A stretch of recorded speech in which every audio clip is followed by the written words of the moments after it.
Hello and welcome again to today's live Writer's Digest webinar titled Learn How to Write Compelling, Authentic Dialogue, Voices in Your Head with Carrie Majors. Today's webinar promises to be very fun and educational.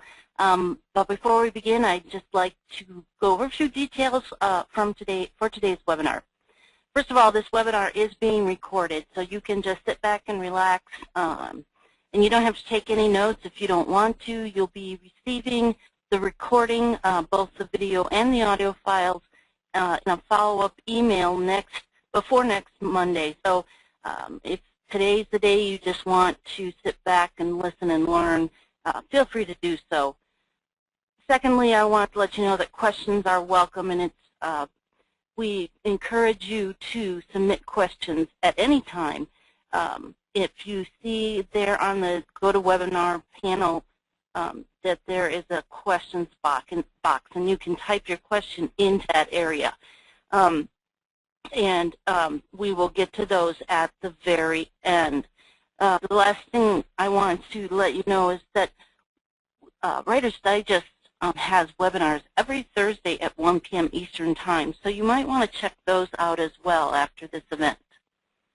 Now I'd like to introduce to you today's presenter. Carrie Majors is the author of This Is Not a Writing Manual, Notes for the Young Writer in the Real World, a writing memoir for teen and college writers who want to know what the writing life has in store. Carrie is the founder and editor of Yarn, Young Adult Review Network, the first and leading independent online literary journal of YA literature. Carrie holds an MFA from Columbia University, and I'm going to now let Carrie unmute herself and begin her presentation. Carrie, feel free to unmute yourself and begin your presentation. Thanks so much, Sue. And hello, everybody. Thank you for joining me on this Monday. Since Sue's done such a nice job of introducing me, I'll just add a little bit to what she says. So I'm Carrie Majors. As she said, I'm the editor and founder of Yarn. We are an award-winning YA literary journal. We publish short stories, essays, poetry, all in the young adult genre. We also publish interviews, an editor's blog, and lesson plans for teachers. So if you happen to be a big reader of YA, it's really a great and free resource if you're a teacher as well. I'm also the author of This Is Not a Writing Manual, Notes for the Young Writer in the Real World, which just came out, and it's just so exciting. And I want to extend an invitation to any of you who might live in the Boston area. I'm actually having my book launch party tonight, as if this wasn't exciting enough, the webinar, in Weston. And if you want to find out any more about, at the Weston Library, if you want to find out more about that, or anything about me, you can go to my website, which is carriemajors.com. So without further ado, I want to get into my webinar. I want to make sure I have enough time to answer some questions at the end. And let's get going. Okay. So I wanted to start with a few guiding principles for dialogue. You know, I really feel like dialogue is incredibly integral to any story that you might be writing, whether it's a memoir or a short story or a novel. It's not decorative. I think sometimes as readers we think, especially if we're reading a dense work, you know, we see the dialogue and we're like, ah, dialogue, it's easy to read, you know, and it's easy on our eyes, and it's faster to read. But as writers, I think we shouldn't, you know, treat dialogue that way as sort of a decorative, you know, nice thing to have. It's actually really integral to the work you're writing. And to expand on that, I'll go to my next point, which is that, you know, from a process perspective, writing dialogue is a powerful tool to help you develop your characters and your story. You know, even just the act of writing dialogue is going to help you get to know your characters, deepen your story, and to go to my next point, drive your action forward. it's a revealer of character, and I think more than one character at the same time. And this is particularly important if you're writing a close third-person piece or a first-person piece. Dialogue is really one of your few options to really show the points of view and voices of the other characters, and get them interacting with each other in a live way. Dialogue is also the ultimate in show, don't tell. In my writing life, starting from a very young age, one of the primary, critiques I got about my writing for years and years and years was, Carrie, you tell too much, you don't show enough. And I'm sure many of you out there hear that from your writing teachers and peers, your peer groups all the time. And one of the best ways I solved this problem for myself was to use more dialogue, because if you are writing dialogue, you are showing characters in action. They are talking to each other. Dialogue is always showing, not telling. So I think that's something to keep in mind too. Also, dialogue is an art form unto itself. And I'm going to talk more about the art of dialogue, I think sort of the visual and auditory art, later in this webinar, as I am going to talk or invoke all of these guiding principles throughout the rest of the webinar. But I sort of wanted to lay these things out at the beginning so we could all get on the same page. Okay, so a very quick primer on just some like vocabulary terms, just to make sure that we're all using the same terms in the same way. Okay, very minimal number of terms. So a dialogue is a scene in which two or more characters talk to each other. Okay, the spoken words are usually surrounded by quotation marks, but not always. And we'll talk more about exceptions to that later. But typically, spoken words are in quotation marks. An attribution is a phrase like, he said, he exclaimed, he cried, or similar. So I've given you a very short example. That's awesome, she said. So, the that's awesome is in the quotation marks, and the attribution is she said. But dialogue can also include exposition, so which are any of the written words outside of the quotation marks, like a character's thoughts or commentary by the writer. So here's another example. That's awesome, she said, knowing full well that it wasn't. As he droned on, she thought instead of what she would be serving at her dinner party. So, the exposition outside of the quotation marks can contextualize the spoken word and add more meaning to your dialogue. Okay, so I'm going to give you these 5, I think, sort of attributes of dialogue, and just know that I'm going to give these to you in list form now, but then I'm going to take each one throughout the webinar and expand and sort of give a mini lesson on each, and also give you some concrete, specific practice exercises to help you hone your skills and sort of flex specific dialogue muscles, okay? So the first one is the dialogue should be authentic. I think especially authentic to the characters that are speaking. We want to believe that these words would actually come out of the characters' mouths. We also want dialogue to be full of tension. We want to wonder what the person's going to say next. We want the tension to, further the conflict and the narrative of the story. So we want the dialogue to have tension. We also want it to sound natural. We want it to sound like really people are talking. We want it to look attractive. That goes to the art point that I was making in the previous slide. I think that there is a real dialogue aesthetic that it behooves us to pay attention to when we're writing. It also should sound smooth. And for me, that's different from it sounding natural. It's related.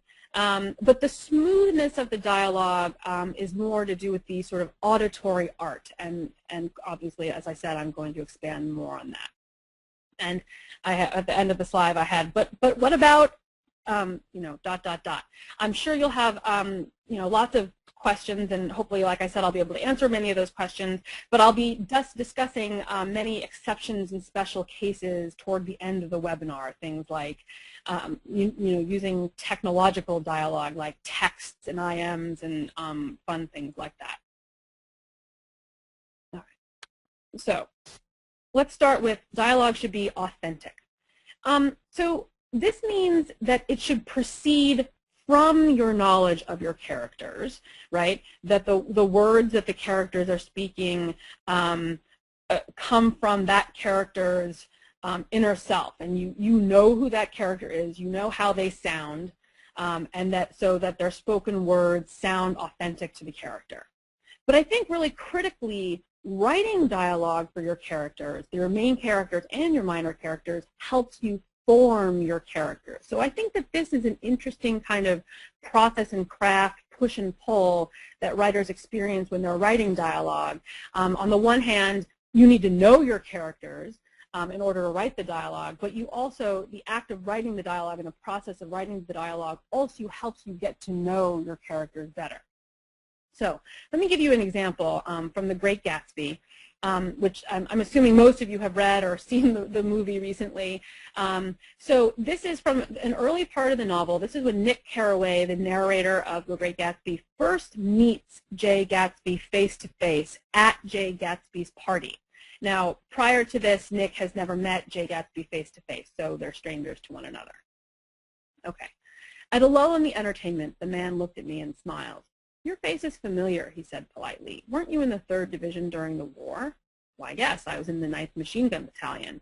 "I was in the 7th Infantry until June 1918. I knew I'd seen you somewhere before." We talked for a moment about some wet, gray little villages in France. Evidently, he lived in this vicinity, for he told me he had just bought a hydroplane and was going to try it out in the morning. "Want to go with me, old sport? Just near the shore along the Sound." So, you know, I give you this example, and I'm going to refer to it, I think, again later. You know, for most of this piece of the dialogue, we know that Nick is probably talking to Jay Gatsby, but Nick doesn't. And then once that is revealed, very shortly after the place where I cut off here, it's sort of a funny moment. You know, silly Nick for not realizing who he was talking to. But you know, I also give it to you here because, you know, it's a nice example of how you can use dialogue to reveal a minimal amount of factual information. So we discover that these two men were both in the First World War together, and this is a point of bonding between the two of them. They talk about France. They were in you know, infantries that were, you know, had crossed paths, and so we see a bond forming between the two men. But then also, I really think that the dialogue really comes alive, just really lifts off the page when we get the signature phrase, "old sport." Now, those of you who, you know, read The Great Gatsby know that "old sport" is Jay Gatsby's signature phrase. He uses it. He uses it to refer to Nick and certain other characters throughout the book. And it's his way of sounding like he's a member of the old boys club, when in fact we learn he's not, of course. You know, he's a poor boy in the Midwest who went out and made his fortune after the war to win the heart of Daisy Buchanan.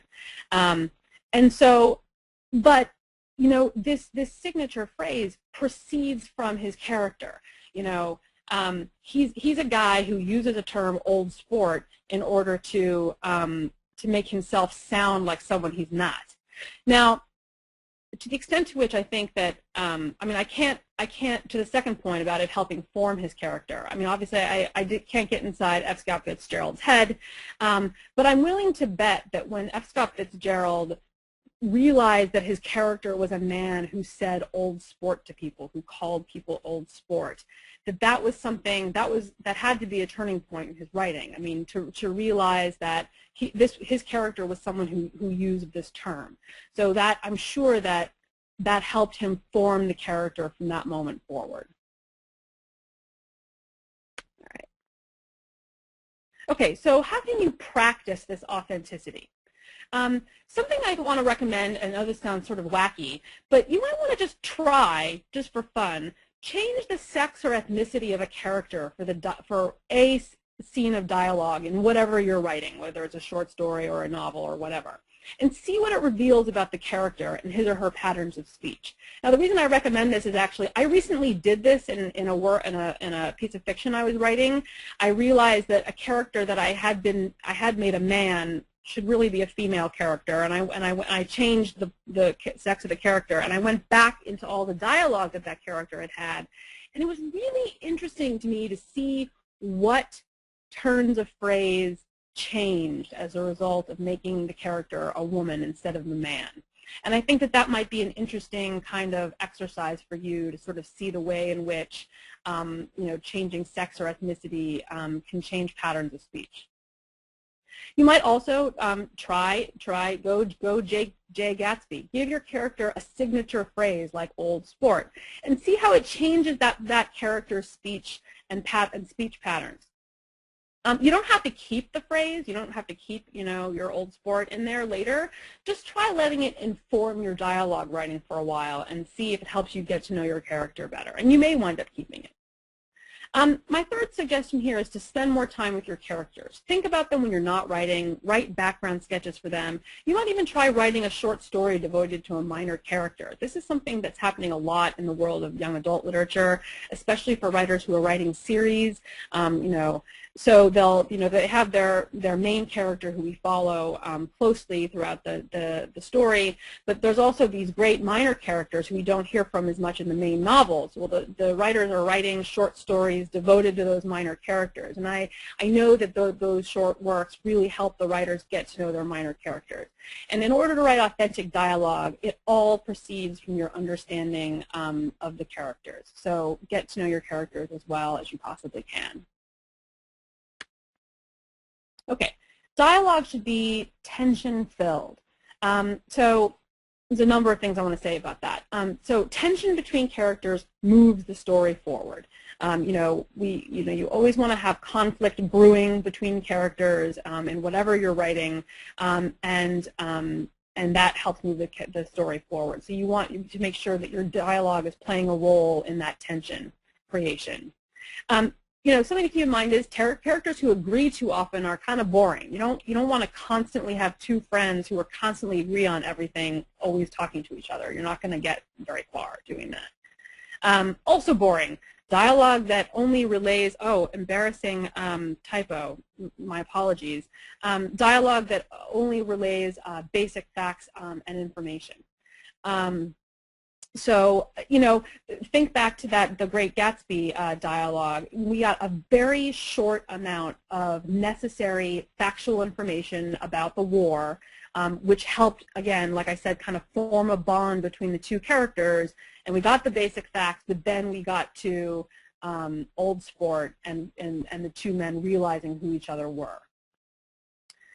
Characters in dialogue, I tend to think, in general, they should either want different things, or one character should want to know more than the other. Jay Gatsby knew who Nick was, but Nick didn't know who Jay Gatsby was. So that helped create tension in the scene and for the reader. More on tension. Characters can, through dialogue, work out differences and create new ones through dialogue. So you can begin a character with begin a dialogue with two characters who agree, and in the course of discussing some subject, they may wind up arguing, and a conflict is created, which can be carried into future scenes. They can also demonstrate change through dialogue, have aha moments. So this is actually a great way to use characters who do agree. You have two friends who tend to agree on stuff, but maybe one friend is in crisis and the other is not.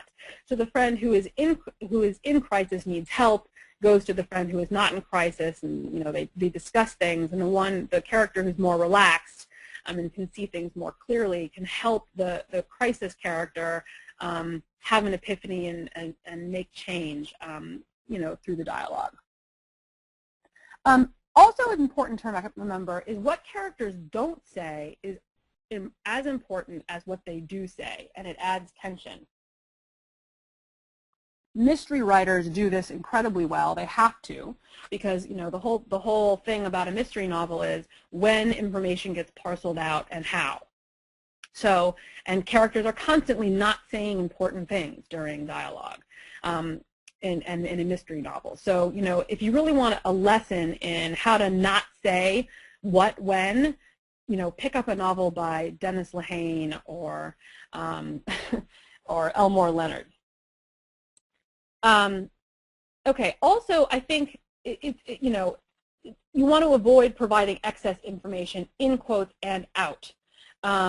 Just reveal just as much as you need to in a scene. So again, mystery writers do that very well, but what I'm saying here is more than just don't have your characters say too much. I also mean don't provide too much exposition outside of the quotation, because that will, first of all, it will distract from the words that are being spoken, but it will also diffuse your tension. If you explain too much over the spoken words, you're going to be pulling back on the tension. Okay, so ways to practice tension. I know I only have 2 actual suggestions here, but almost all the other suggestions throughout the webinar for practice can be used to help you create more tension in your dialogue. So, but for here, try writing a make-up dialogue between friends that doesn't actually resolve the issue. There's some short-term, maybe, patch put on the problem, but it doesn't actually resolve the issue, so it leaves it open for further discussion and conflict later. Try writing a fight between 2 lovers who never really mention what the fight is about. They're arguing about the cap on the toothpaste, but in fact, they're really arguing about, how much he hates her mom.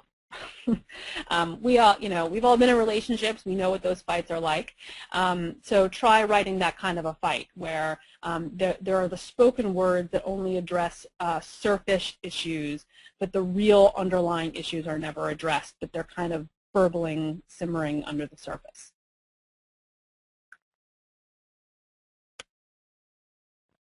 Okay. Oh, I have 2 more tension-filled exercises.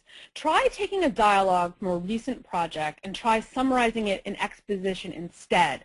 And ask yourself what's lost in terms of your tension and what's gained. So this is sort of an exercise in seeing how little you really need to reveal through dialogue.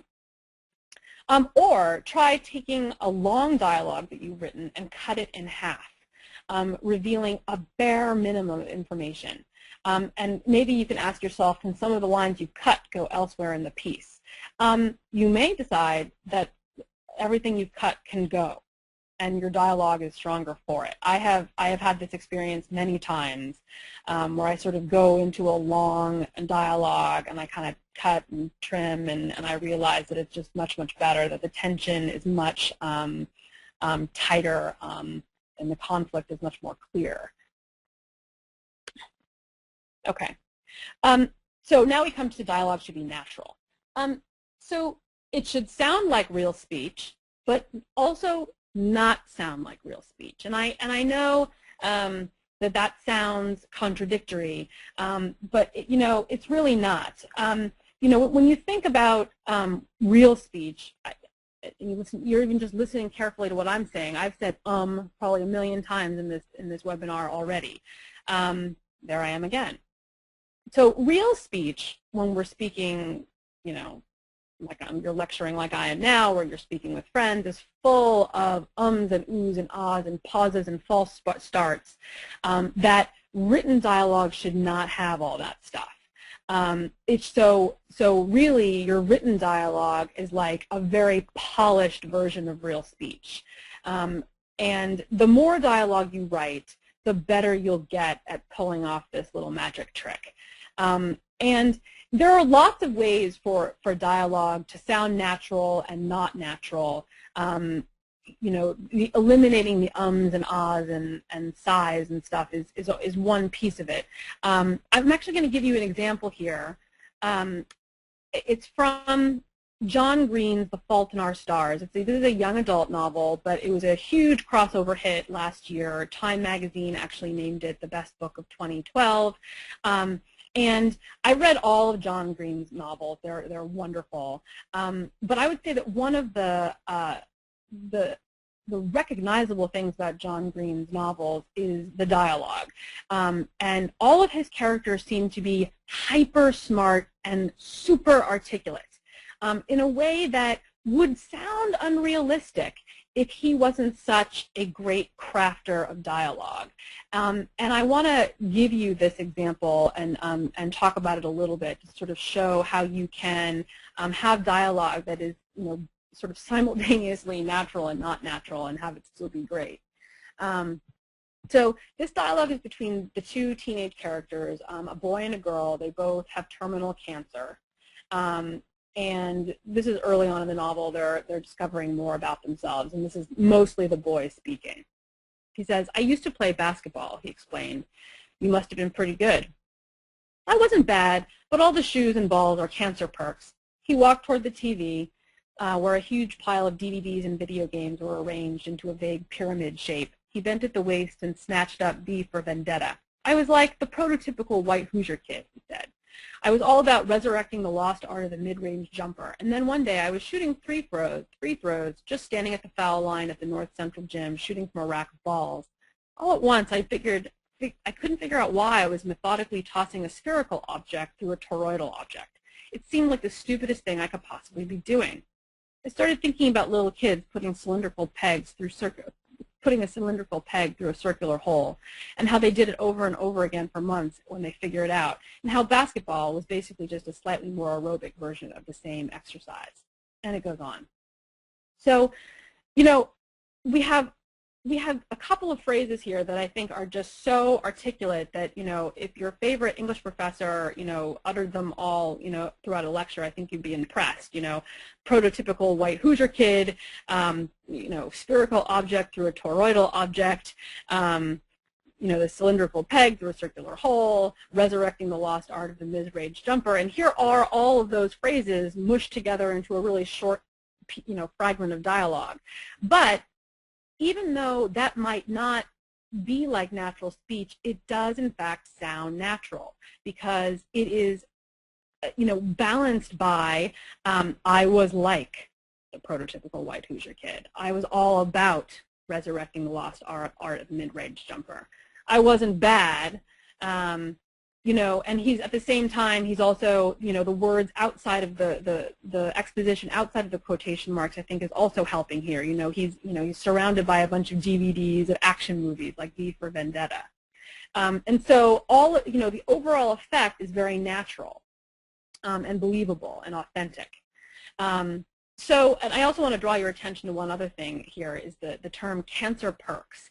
That's sort of a signature phrase that the character, all the kids in this novel who do have cancer use this term, cancer perks. And it's interesting to see the way in which they use it.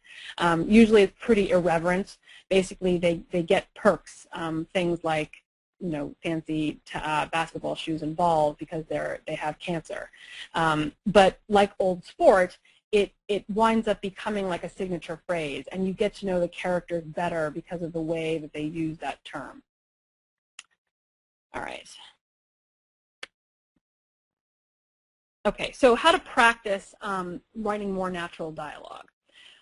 Try reading it out loud, or if you're really brave, you could ask 2 friends to read it in character. So you're not reading it at all. You're asking friends to get into your 2 characters and read it almost in play form. And believe me, your ear will start to hear what sounds natural and what doesn't. So sit there with your own copy of your dialogue and make marks on it as you're listening to your friends read it. Something else you could try, this is an assignment I frequently gave my creative writing classes, and it really helped them, which is to record 5 minutes of a phone call or a chat over coffee, but make sure to inform your friend that you're doing it. And then transcribe that discussion into written dialogue, every word inside, just verbatim, everything that gets uttered. But then rewrite it as dialogue that would actually go into a piece of literature. and you'll start seeing right away what is expendable and what isn't. If you really want to try it again, you could try a third level, which is to rewrite it again, and try one of the earlier exercises, which is to cut it in half. And then you'll really begin to see the ways in which natural speech does and does not actually translate into natural sounding dialogue on the page. Okay, dialogue should be attractive. It is an art form. It's an aesthetic. Visually, it's the poetry portion of your prose. And, poets use the white space. I know a lot of you out there who are just prose people, mostly, which is what I am, are starting to get nervous. Don't get nervous. I'm not going to go off the poetry deep end on you. I think it's important to just recognize that poets, poetry, the white space is for a pause, for a breath, for readers to use their imagination to kind of fill in the blanks of what's happening. So sometimes I think it's important if you're, sometimes less is really more in a dialogue. Don't try to over-explain. It will, not only will it create more tension, it will create a more beautiful dialogue. The less you try to, over-explain inside and outside of the quotation marks, I think the more attractive your dialogue will be. And think about yourself as a reader. When you are reading, a work and you've been, going through some longer paragraphs of exposition and description, when you come to that dialogue, you're just like, ah, dialogue. And it's nice when the dialogue can also be beautiful. It's something to keep in mind here. I'm not going to go too deeply into this, but you might want to think of your punctuation marks as brush strokes. Many writers leave the punctuation marks off. By punctuation marks, I mean now the quotation marks, the commas, and even the attributions. The he said, she said. And this goes through some trends.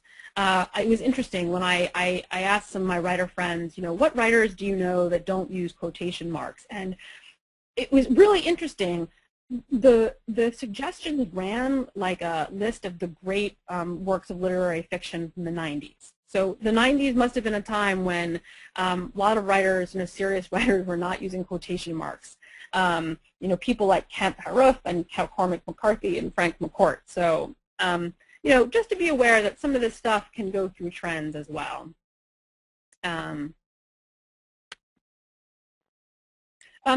This might be a surprise for many of you to see a piece of impressionist art in a webinar about dialogue, but I just want to very quickly explain why it's here.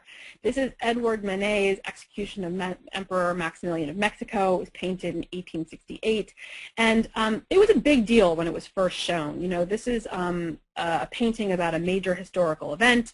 It's called a history painting. Most history paintings were incredibly detailed works of art. And if you look here, the smoke is blurry, the faces of the men being shot are blurry, you can barely even make out the features of the people who are watching on the wall. And this was a big deal. And the reason I put it in here in a dialogue about a webinar about dialogue is just for us all to have in our minds that dialogue, like many aspects of writing, really is an art, and we can do a lot with a very little bit of paint. I mean, I use paint metaphorically for us here, but just as Edouard Manet used much less paint to communicate his story here, so too can we when we are writing dialogue. Okay. How can you practice writing more attractive dialogue? Well, more aesthetic dialogue. Try writing a conversation between two characters as a poem with no attributions. You might also want to try writing a dialogue with no quotation marks at all. You might want to experiment with dashes or just commas or other alternative punctuation. And if you're tempted to use a form of non-traditional dialogue for real, try playing English major for a moment and writing a paragraph or two articulating why and how this form of dialogue is a reflection of your characters and themes. How is it authentic to your characters and themes. I like to think of Frank McCourt here, who did not use quotation marks in Angela's Ashes. And I read that it was because he felt that because he was writing about events and dialogue that had happened, 40, 50 years ago, he didn't feel comfortable putting other people's words in quotation marks as if he was actually quoting them. So he left the quotation marks off. I think that strikes me as like a really legit reason not to use quotation marks, and that feels very authentic to the work he was writing, the memoir he was writing. So I think if you can do that, then you should feel good and comfortable with your non-traditional dialogue. All right. Dialogue should also be smooth. And this, as I said before, is a little bit different than it sounding natural. It's more of an extension of dialogue as a visual art. Smoothness is the auditory art. We all have had this experience, I hope, when we're reading silently, we're reading something, and the dialogue is just beautiful. It has a rhythm to it in our ear. It's musical, and it's just wonderful. But it isn't music, but it has that quality. I think that in terms of smoothness, it's important to balance the spoken words with the attributions and exposition.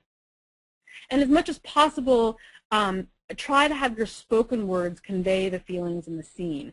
The exposition should enhance the spoken words, not substitute for them. And also consider your beats within specific lines and in the scene overall. Dialogue has a rhythm that real conversation doesn't usually have. And I think that the more dialogue you read and the more you practice writing it, the more you'll start hearing these beats in your ear. I always think of Shakespeare when I think about this. Shakespeare's plays are all dialogue, and they sound a little antiquated to us still, but they do still sound natural and smooth. And he was writing in iambic pentameter. So it can be done, and it doesn't have to be done with iambic pentameter, but I think Shakespeare is important to remember as we are writing our own dialogue. Okay, here's an example. All right, it's actually on 2 slides. And this is a novel I just finished reading. It was wonderful, called Beautiful Ruins by Jess Walter. And this is a dialogue between 2 characters, Pasquale, who's a young Italian man, and a woman, she's a young American film actress. Pasquale, have you ever been in love? He felt himself flinch. Yes. What was her name? Amadea, he said. And he wondered how long it had been since he'd said Amadea out loud. He was amazed at the power it had, that simple name. Do you still love her? Of all the difficulties of speaking in another language, this was the worst. Yes, Pasquale finally said. Why aren't you with her? Pasquale exhaled, surprised at the sharpness at the base of his ribs. Finally, he just said, it's not simple, no? No, she said, and looked out to a tight roll of white clouds just beginning to pearl on the horizon. It's not simple. Okay, so there are many things I could say about these 2 slides, but I'm actually going to focus on just the end of this slide, which is the absolutely gorgeous, I think, repetition of no. Is not simple, no. So we get the flavor of his Italian accent, and the fact that he doesn't speak great English there. It's not simple, no. No, she said. And then we get just the right amount of exposition, sort of a lyrical piece of exposition about the white clouds purling on the horizon. It's not simple. So again, we get that echo of the word no with the word not, and we get that last extra beat to the dialogue. Jess Walter could just as easily have left off that last phrase. It could have ended with pearl on the horizon. But he didn't. He added that extra phrase. It's not simple, it also repeats the word simple, which is also, I think, really lovely. So and it's all, if you read more of the novel, you'll also see it's also further beautiful because she doesn't speak Italian, and he barely speaks English, and to have them kind of mirror each other's words and thoughts this way is really lovely.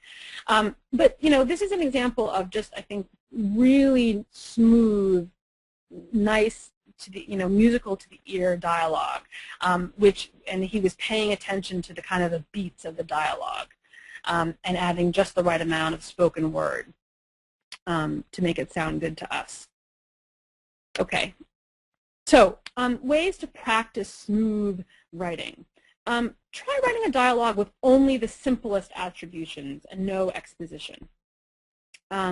Try writing the same dialogue with half the number of spoken words and exposition after each attribution. And ask yourself, what's the difference between the two? Kind of compare and contrast. What's gained and what's lost? Adding exposition and not. Also, try writing just 5 lines of dialogue in iambic pentameter and see what it teaches you about rhythm and beats. Just for fun. You don't have to keep it. But you might be surprised at what it teaches you about, the rhythm of spoken words on the page.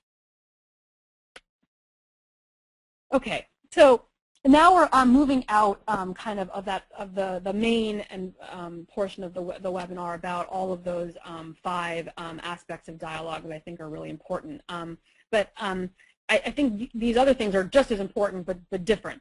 So this is a first special case, and this is technology. I think it's important to remember, we're all writing in the 21st century. People are talking less and less face-to-face, and instead we use email, we use Facebook and Twitter, we use instant messaging, we use texting. And I think fiction writing, I said fiction here, but really any writing, nonfiction too, can and should reflect these changes in real-life dialogue. If you want a couple of examples, there's a great book called Flat Out Love by Jessica Park that uses Facebook dialogue hilariously and really well. And the book I'm reading now is called Criminal by Tara Alon McBoy, and she uses texting, I think, really well and very smartly. I'm going to give you, the format of this stuff is part of the fun. And let me give you an example. This is actually from last summer's blockbuster hit, 50 Shades of Grey. I'm not going to read this out loud, but I want you to read it quietly to yourself, and I want you to pay attention to the from, subject, date, and 2 lines, and the signature, and how those things are changing as the dialogue between the 2 characters happens.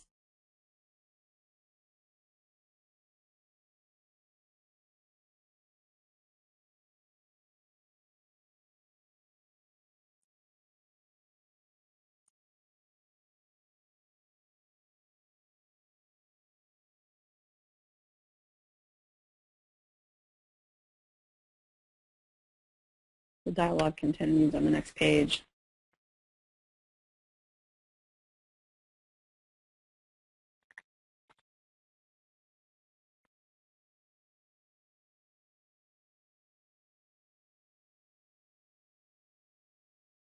Okay, so I think that you can see the humor in changing the subject lines, in changing the signature lines, and you can see how fast they're writing back and forth to each other by looking at the date and time, and this is dialogue. These are characters who are talking directly to each other through email, which we do all the time, and I really think that these days this is dialogue, and that's something. It's just an option to sort of keep open to yourself as you're writing, and I think it can be really fun. I think that this is an example of using email for flirtation in a really fun way.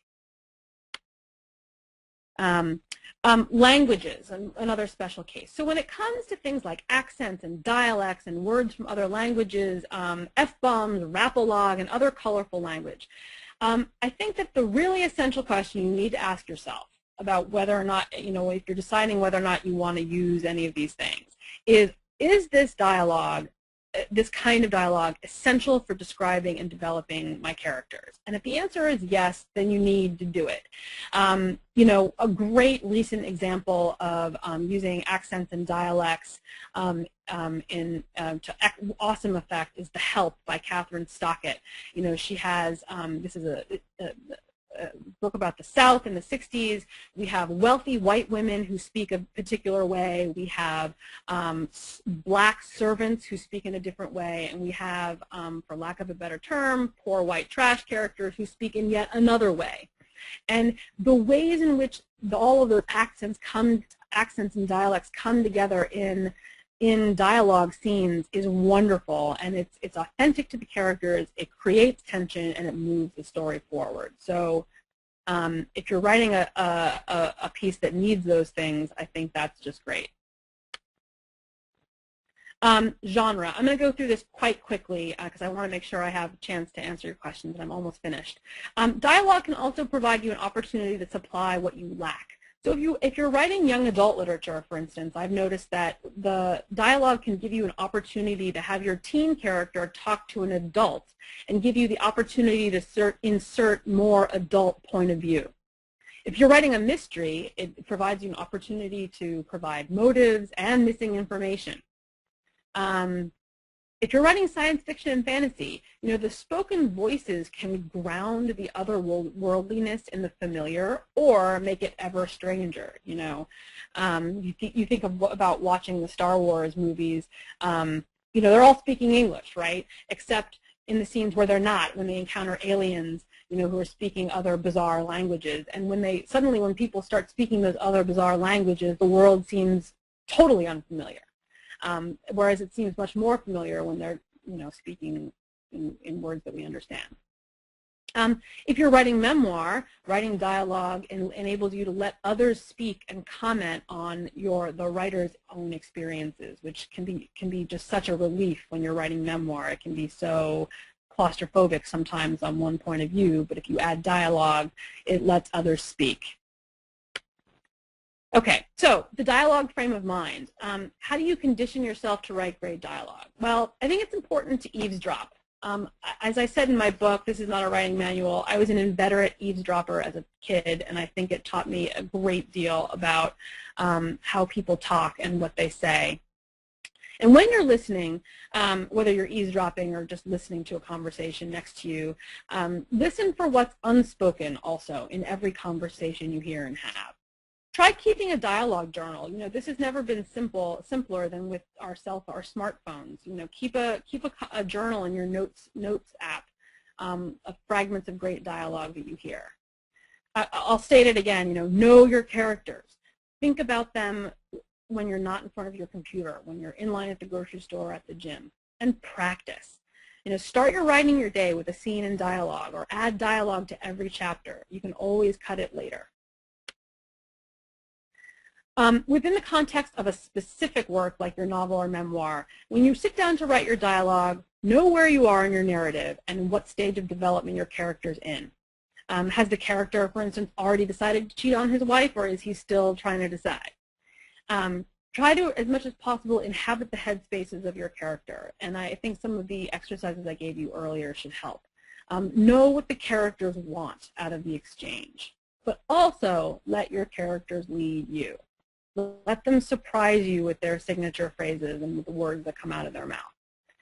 Also, know how much information you need to reveal in the scene and what character and plot developments need to occur. Again, all these things can change, but I think if you sit down with when you're writing dialogue and you know some of this stuff, you won't write too much or too little.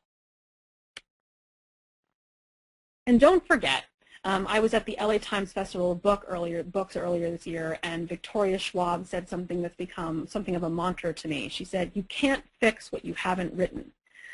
So the way you apply that to dialogue is just remember, your dialogue does not need to be perfect in the first draft. You can always go back and make changes. Like all aspects of writing, your dialogues will evolve with the project and your experience over time. And I think that that's always important to keep in perspective. Okay, so now we can go to questions. let's see. Wow. So lots of questions. I apologize in advance. There's no way I can answer all of them, but I'm going to answer as many as I can. Okay. So this one is from Les Anderson. He asks, can a novel or story begin with dialogue, or should the reader be taken into the story first? Honestly, it can work either way. I think that this is an authenticity issue. You know, what would be authentic to the work you're writing? You know, is it gonna, if it's going to be a dialogue-heavy work, go ahead and start it in dialogue. That'll, you know, sort of show your readers what's to come. You know, or you can do it. You know, you can sort of guide your readers into the dialogue. I really think that whatever makes sense to you about the way to start your novel is the way to start. And also keep in mind, the way you started in your first and even your second draft may not be the way it ultimately turns out. Try not to get too attached to one way or the other. Things could always change. I'm sorry about this. I'm having trouble. I have to, okay.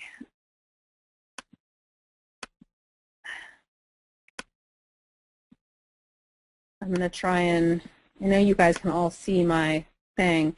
I really want to know how to make each character sound unique. This is from Sherry Craig. You know, this is a practice thing. You know, and it has to do with how well you know your characters. I think if you really know your characters and you try writing those short stories for them, try writing a character sketch for your characters, they will begin to sound more unique the better you know them. So I think that that's the advice I have on that.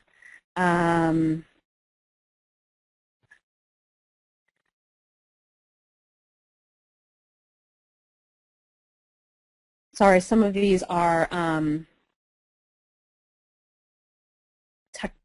technology questions. This is Michael Rutland asks, contractions. They're used all the time in real speech, but when should we use them and when should we not use them in our writing? I think that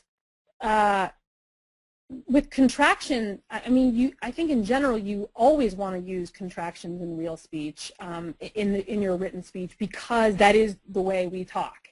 I've actually tried. Sometimes I often default to cannot instead of can't, and I notice that I do that inside my dialogue, and that's one of the first things that I wind up correcting when I go back and rereading my dialogue, is I put the cannots into can't contraction form, because that does sound more natural. So I think that in general, inside the quotation marks, you really want to use contraction because it sounds much more natural. So this is a question from Killian Slade. Conversation between two people. Can person A be talking, but then broken up with reactions of person B while person A continues to talk? Does a new paragraph have to be created for person B to react? This is going to be, I'm going to try to answer this. It's going to be a little hard for me to answer without a visual aid, but let me try and do it.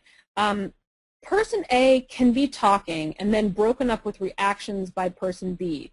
So if person B interrupts person A, yes, that should be a new paragraph. It's like the interruption is another piece of dialogue. So, you know, each new spoken piece of dialogue should be indented like it's a new paragraph, right? So yes, if person B interrupts, you want to give him a new paragraph.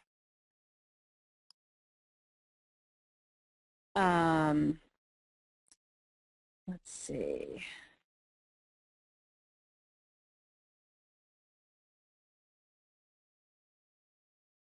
How do you decide, this is from Judy McCandless, how do you decide when to use dialogue versus summarize what's said?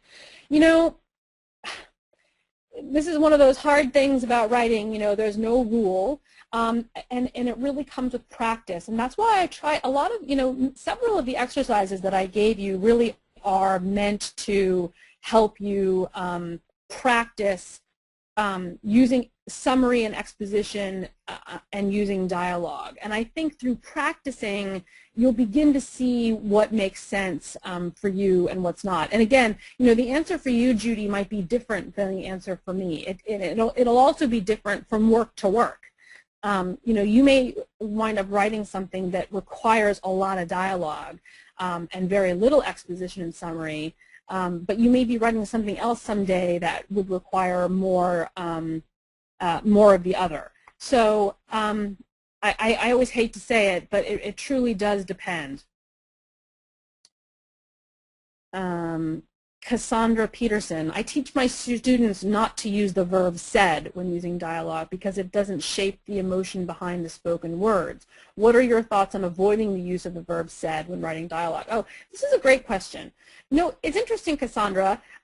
I think that actually lots of real dialogue purists would say that we should only say the word said because that doesn't contaminate the words inside the quotation marks. I hope that makes sense. So, so like when I say dialogue purists, what I mean is that like folks who really feel like the words that are spoken in a dialogue should do all the work, would say that you should use just said or nothing at all.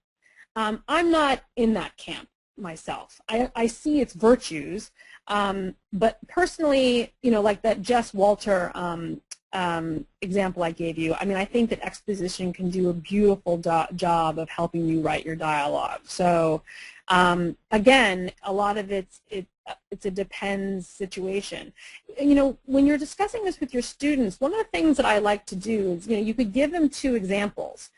You could give them an example of a really stripped down dialogue that only uses said, and you can give them an example of another dialogue that uses quite a lot more than said, like exclaimed and cried and more exposition.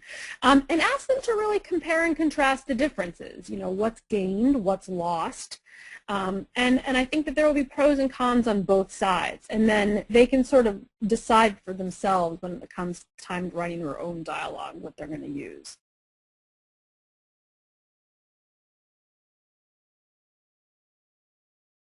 Okay. Sarah Jama, I'm sorry if I'm mispronouncing your last name. How can we tell when dialogue doesn't sound realistic?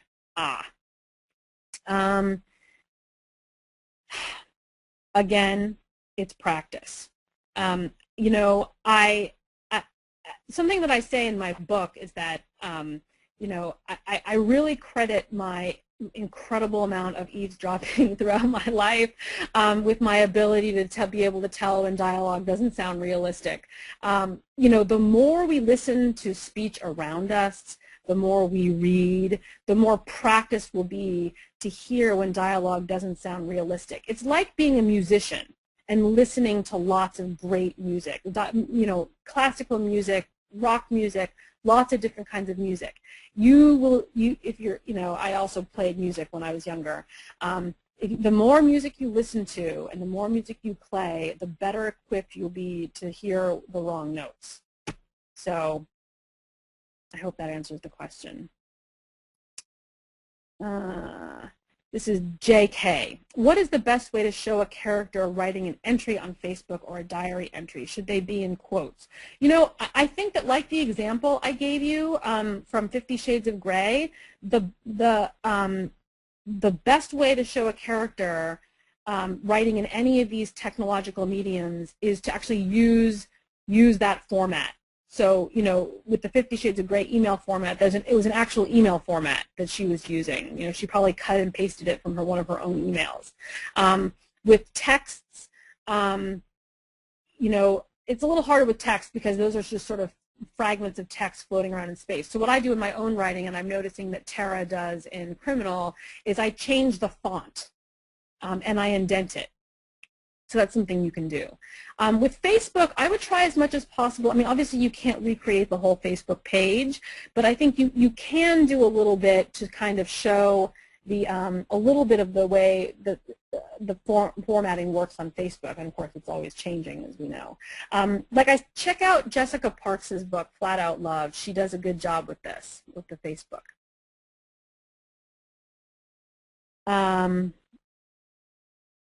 Taylor Clemens asks, is there a formula for when you're using too much dialogue versus just using a narrator to show what's going on?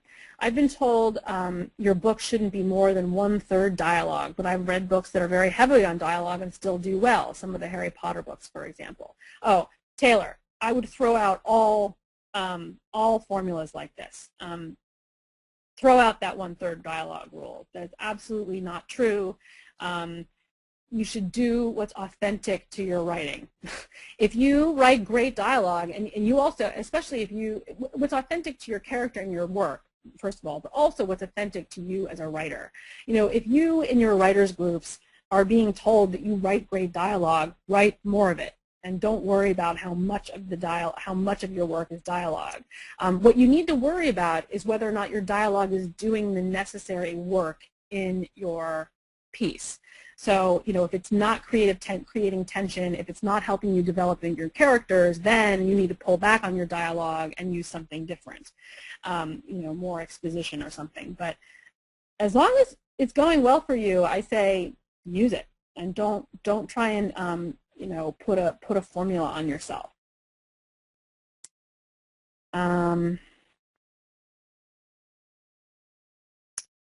Let's see. Bob Mapson, experts, and I like the fact that you put the word experts in quotation marks.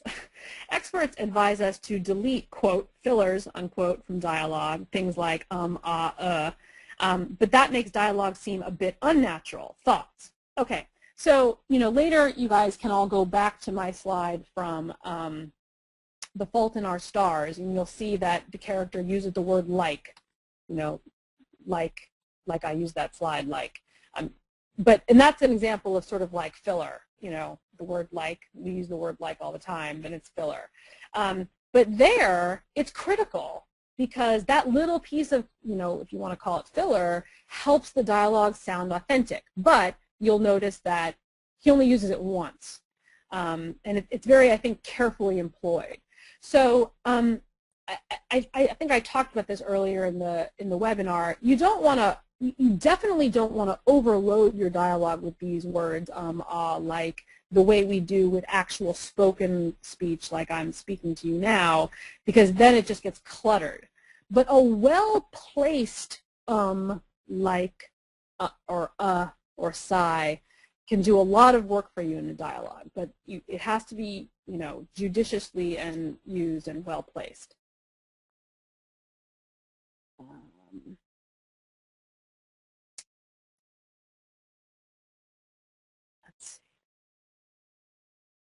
Okay, Elise Feldman, you as the writer know your characters in the story. How do you walk the line between providing enough information to make the story move and be comprehensible, but also not provide excess information?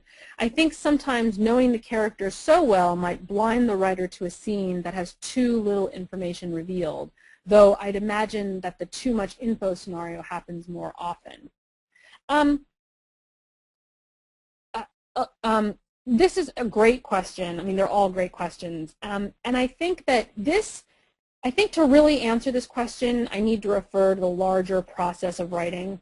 I think that, you know, when you're walking the line between providing enough information to move the story forward, but also not excess, some of this is you're going to take care of when you revise. In your first draft, do what feels like, reveal as much as feels right when you're writing the draft, and just know that you can change it later. You're not really going to know, or even if you have an outline and everything, it's hard to know exactly how much to reveal in every scene in your first draft. And I think that that is good and okay, and that's why we revise.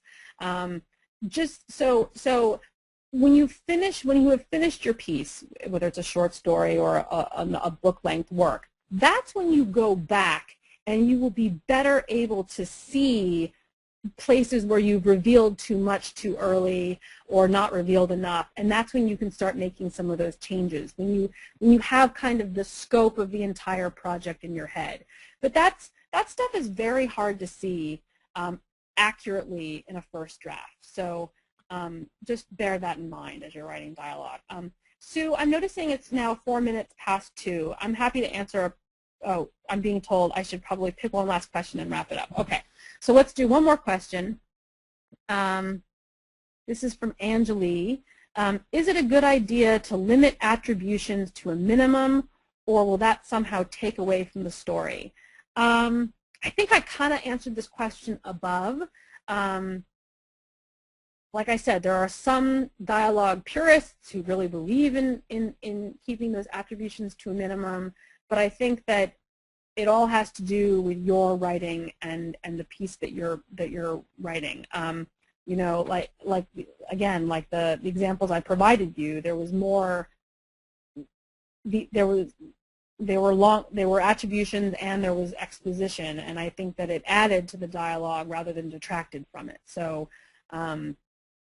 it really depends on the piece and what your strengths are as a writer. Okay, guys, I wish I could answer more of these questions. These questions are really fun. I am thrilled that you were all able to join me today. I'm really honored that you shared your lunchtime with me, and I hope that we can connect in other mediums like Twitter or my website. I'm on Facebook. I have a Goodreads page. I'm around, and I love hearing from people. And maybe someday one of you or more of you will submit to Yarn, and I would like that too. So thank you. Have a wonderful afternoon. And thank you, Sue. All right. Well, thank you, Carrie, for that great webinar. Just to let you know and remind you that before next week, Monday, you will receive an email from Writer's Digest, and it will contain the video file from today's webinar for you to review as often as you wish. We will also include a PDF of the PowerPoint slides so that you will have that hard copy to follow along with when you are watching the webinar as well. And I want to thank all of you for coming today. And just a reminder that we have another webinar on Thursday, July 18th at 1 p.m. and it's titled Create Characters That Propel Your Novel to the Bestseller List with Andrea Hurst. So if you're interested in that webinar, there is a critique involved with submitting a paragraph book pitch and a character sketch for your novel as well. Check that out on the Writer's Digest shop. And thanks again for attending, and I hope you enjoy the rest of your day.